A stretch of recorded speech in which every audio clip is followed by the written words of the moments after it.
ओम नमो भगवते वासुदेवाय। तो आज हम लोग श्रीमद् भागवतम के इस तृतीय स्कंद के 9वें अध्याय का हम लोग 3rd श्लोका लेते हैं। ब्रह्मा जी ने सृष्टि का सृजन करने से पहले जो ब्रह्मा भगवान जी की स्तुतियाँ की हैं वही हम लोग पढ़ रहे थे। तो न अता परम परम यद्वता स्वरूपम आनन्दमात्रं विकल्पं विद्ववर्चः पश्यामि विश्वसजमेकं विश्वमात्मनः भूतेन्द्रियात्मकमदस्त उपाश्रितोऽस्मि। तो ब्रह्मा जी भगवान जी के दर्शन किए और फिर भगवान के रूप का बता रहे हैं। जो भगवान का रूप जैसा देखा वैसा वर्णन किया। आप कह रहे हैं भगवान जी कि हे प्रभु, मैं आपके सच्चिदानंद रूप के श्रेष्ठ अन्य कोई रूप नहीं देखता। तो कह रहे हैं कि भगवान का कैसा स्वरूप है? सत चित आनंद में होता है, वही सत्य है। और जो हम भौतिक जगत के जो भी कुछ रूप होते हैं वो कोई रूप न शाश्वत है। और क्योंकि हर चीज इस जगत की, भौतिक जगत की नष्ट होने वाली है। तो कह रहे हैं कि हे प्रभु, हे सच्चिदानंद रूप, आपसे श्रेष्ठ तो कोई हो ही नहीं सकता ना, और ना मैं किसी और को देखता। आध्यात्मिक आकाश में आपकी जो निर्विशेष ब्रह्म ज्योति है, ब्रह्म ज्योति किसको बोलते हैं?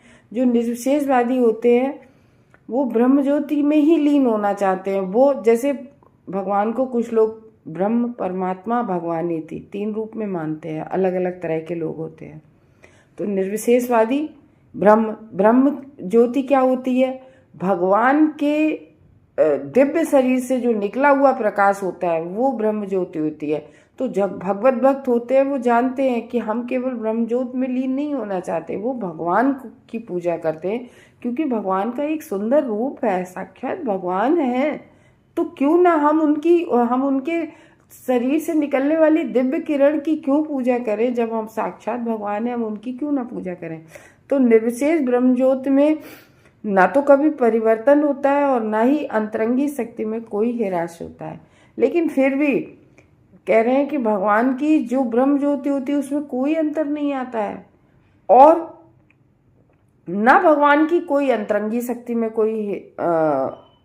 कोई भी कमी आती है, कोई हिरास नहीं होता है।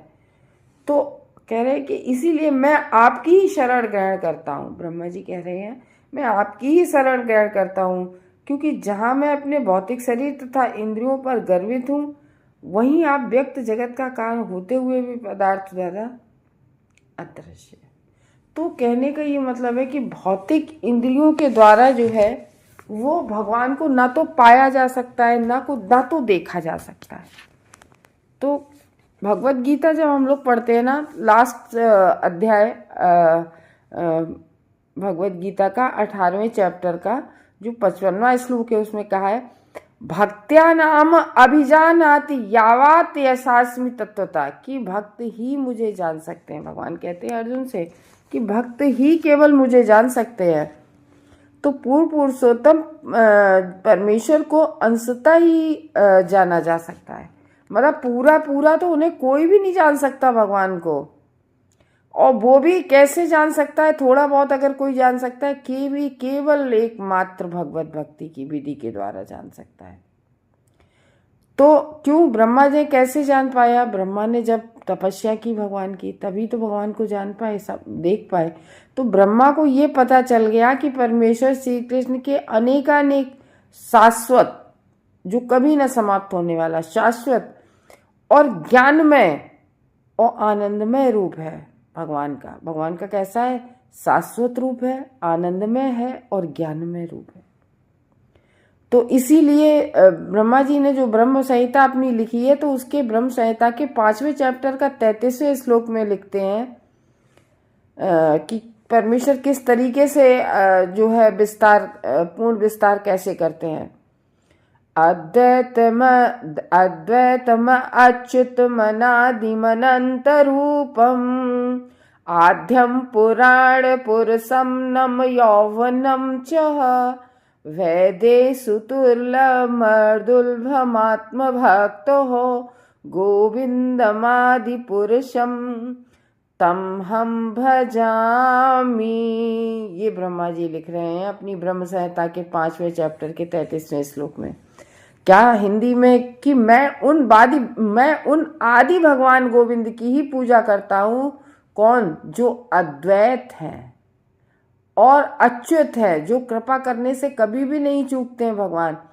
यद्यपि वे भगवान अनेकानेक रूप में विस्तार करते हैं अपना, किंतु वे समस्त कारणों के आदि कारण है। इस जगत की कोई भी चीज है, हर वस्तु के आदि सभी वस्तुओं के कारणों के कारण भगवान ही है। यद्यपि वे सबसे पुरातन व्यक्ति हैं, यानी कि आदि पुरुष का ही मतलब ही यह पुरातन, यानी कि उनसे पहले कभी कुछ था नहीं। जब सृष्टि भी नहीं थी तब भी भगवान थे,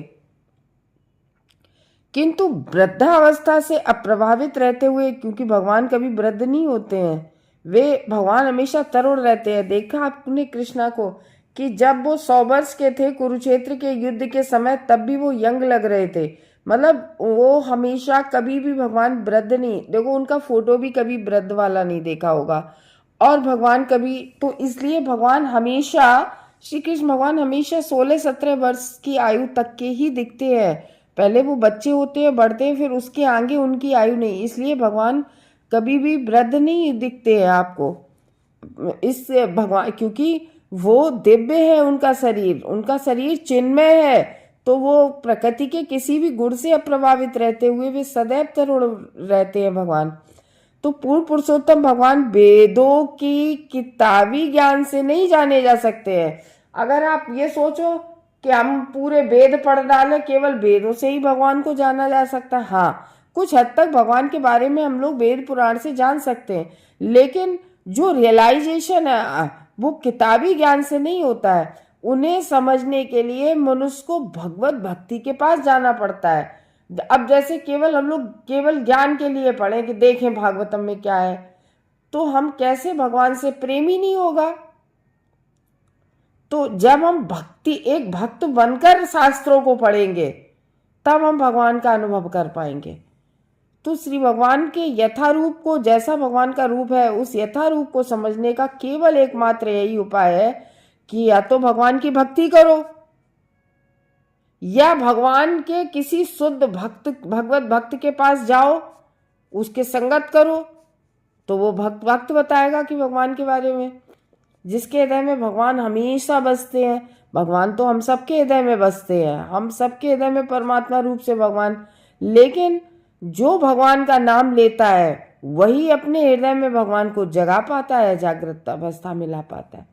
तो भक्ति की पूर्णता से मनुष्य समझ सकता है कि जब भक्ति करेगा व्यक्ति, तभी वो समझ पाएगा कि जो निर्विशेष ब्रह्म ज्योति तो पूर्ण पुरुषोत्तम भगवान कृष्ण का केवल आंशिक प्रतिनिधित्व करती है। मतलब केवल प्रतिनिधित्व का क्या मतलब? भगवान का केवल एक मतलब भगवान के शरीर से निकली हुई एक ब्रह्म ज्योति है, प्रकाश है। तो पूर्ण पुरुषोत्तम भगवान श्री कृष्ण का केवल आंशिक प्रतिनिधित्व वो करती है ब्रह्म ज्योति। और भौतिक सृष्टि में उनके 3 पुरुष विस्तार उनके श्वास है। 3 पुरुष विस्तार, गर्भोदक साई विष्णु, क्षीरोदक साई विष्णु और क्षीरोदक, गर्भोदक और कौन से भगवान जी, और महाविष्णु पहले। तो इस तरीके से ब्रह्म ज्योति के आध्यात्मिक आकाश में कल्पों का कोई परिवर्तन नहीं होता। और 3 ये भी होते हैं, ब्रह्मा विष्णु महेश। तो ब्रह्म ज्योति के आध्यात्मिक आकाश में कल्पों का कोई परिवर्तन नहीं होता है। और वैकुंठ लोक में कोई भी सृजनात्मक कार्यकलाप नहीं होते हैं। तो काल का प्रभाव उनकी अनुपस्थिति से ही स्पष्ट हो जाता है। भगवान पर काल का कोई प्रभाव नहीं पड़ता है, इसीलिए भगवान के भक्त पर भी कोई प्रभाव नहीं पड़ता है काल का। क्योंकि जिस दिन से जो व्यक्ति भक्ति करना शुरू कर देता है, वो देखने में तो वैसा लगता है, लेकिन एक्चुअली में उसका शरीर परिवर्तित हो जाता है, वो दिव्य हो जाता है। तो श्री भगवान के दिव्य शरीर की किरणें अथवा असीम ब्रह्म ज्योति भौतिक शक्ति के प्रभाव से अवरुद्ध नहीं होती हैं। तो भौतिक जगत में भी आदि सृष्टा स्वयं श्री भगवान है, और भी ब्रह्मा का सृजन करते हैं भगवान। जो श्री भगवान से शक्ति प्राप्त करके गौड़ सृष्टा बन जाते हैं। तो ब्रह्मा जी भगवान से ही शक्ति प्राप्त करते हैं, किसकी? सृजनशीलता की शक्ति, और फिर उससे वो गौड़ सृष्टा कहलाते हैं। कौन? ब्रह्मा जी ही सृष्टि करते हुए दिखते हैं, और शक्ति कौन देता है उनको? भगवान जी। हरे कृष्णा।